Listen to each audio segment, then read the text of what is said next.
سچائی کا انعام۔ ایک کسان کے کھیت میں کسی امیر کے گھوڑے گھس گئے، کچھ تو رونڈ کر اور کچھ چڑھ کر کھیت کا شناسہ خراب کر دیا۔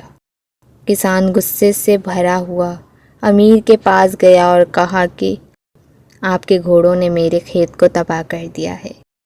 امیر نے کہا تمہارا خیال میں کتنا نقصان ہوا ہوگا؟ کسان نے کہا 50,000 روپے کا ہو گیا ہوگا۔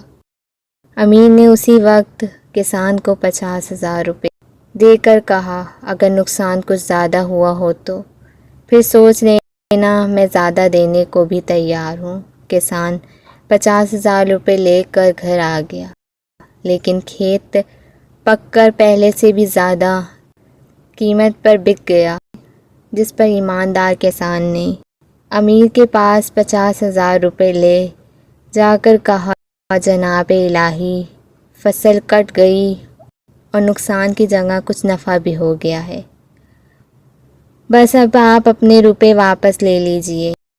یہ سن کر امیر نے اسے 50,000 روپوں کے ساتھ 50 اور ملا کر کسان کو 1,00,000 روپے دیے اور کہا یہ نقصان کا بدلہ نہیں، تمہاری ایمانداری کا انعام ہے، شوق سے لے جاؤ اور اسی طرح ہمیشہ سچائی پہ قائم رہو۔